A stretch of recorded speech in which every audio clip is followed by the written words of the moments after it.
আসসালামু আলাইকুম। নতুন একটি চাকরির খবর নিয়ে আপনাদের সামনে হাজির হলাম।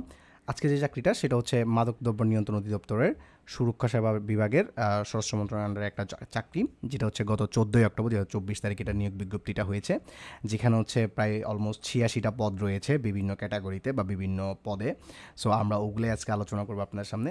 প্রথম যে পদটা রয়েছে আজকে আমাদের এটাতে সেটা হচ্ছে হিসাবরক্ষক পদ, 11 গ্রেডের একটা চাকরি, যেটার পদ সংখ্যা রয়েছে হচ্ছে 22টি এবং বেতন স্কেল এবং গ্রেড হচ্ছে 11 গ্রেডের এবং বেতন স্কেল হচ্ছে 12,500 টাকা থেকে 32,240 টাকা। এবং শিক্ষাগত যোগ্যতা চেয়েছে কোনো স্বীকৃত বিশ্ববিদ্যালয়তে বাণিজ্য অনুষদের যে কোনো বিষয়ে অনুন্নত দ্বিতীয় শ্রেণী বা সমমানের সিজিপিএ, স্নাতক বা সমমানের ডিগ্রি, এবং দ্বিতীয় একটা রিকোয়ারমেন্ট চেয়েছে সেটা হচ্ছে কম্পিউটার এমএস অফিসে দক্ষতা থাকতে হবে। এবং 2 নম্বরে যে পদটা আছে সেটা হচ্ছে কম্পিউটার অপারেটর, যেটা হচ্ছে 13তম গ্রেড।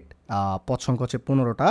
11,500 টাকা, 11,000 থেকে 26,590 টাকা হচ্ছে বেতন। এবং যে কোনো স্বীকৃত বিশ্ববিদ্যালয় হইতে বিজ্ঞান বিভাগ হতে স্নাতক বা সমমানের ডিগ্রি।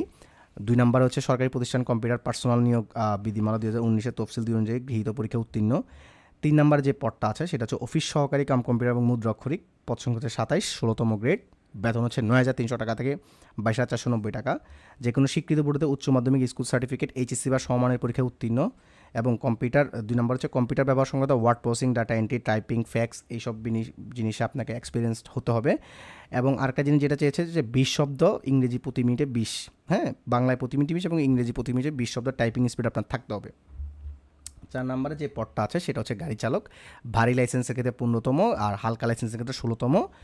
এটার পদ হচ্ছে 12। ভারী লাইসেন্সের ক্ষেত্রে বেতন হচ্ছে 9,700 টাকা, 9,700 থেকে 23,490 টাকা। হালকা লাইসেন্সের ক্ষেত্রে 9,300 থেকে 22,490 টাকা, যেটার গেট হচ্ছে 16। যে কোনো স্বীকৃত বোর্ডতে জেএসসি পরীক্ষা হলেই হবে।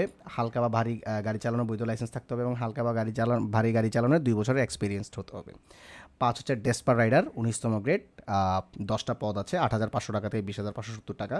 যে কোনো স্বীকৃতি বোর্ডে অনুন্নত দ্বিতীয় বিভাগ বা সমমানের পরীক্ষা জিপিএ তে উচ্চ মাধ্যমিক মানে এইচএসসি পরীক্ষায় উত্তীর্ণ হতে হবে। মোটরসাইকেল চালানোর সড়ক বিভাগ কর্তৃক লাইসেন্স থাকতে হবে এবং কম্পিউটার ব্যবহার দক্ষ থাকতে হবে। এগুলোই।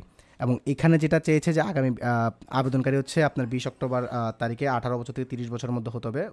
বীর মুক্তিযোদ্ধার ক্ষেত্রে 32 বছর। এবং আপনি আবেদন করতে হলে অবশ্যই dnc.gov.bd এখানে যাবেন। এখানে যে আপনি অ্যাপ্লিকেশন ফর্মে সকল কিছু দিবেন, দেওয়ার পরে আপনি হচ্ছে এরপরে দেওয়ার পরে আপনাকে আপনার ডিটেলস দেখাবে এবং ডিটেলস দেখানোর পরে আপনি সেটা হচ্ছে টেলিটক সিমের মাধ্যমে আপনি টাকাটা পে করতে পারেন। এবং কিছু জিনিস আপনাকে রিকোয়ারমেন্ট যেটা দরকার আছে এবং সেগুলো হচ্ছে আপনার স্থানীয় নাগরিকত্ব সনদ, মৌখিক পরীক্ষার সময় আপনার সকল ধরনের মূল কপি জমা দিতে হয়। লিখিত পরীক্ষা বা ব্যবহারিক পরীক্ষা যারা পারবে তারাই পরবর্তীতে আবার মৌখিক পরীক্ষা অংশগ্রহণের জন্য বিবেচিত হয়।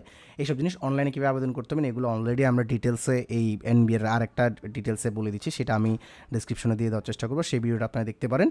আশা করি উপকৃত হবেন। ধন্যবাদ সবাইকে।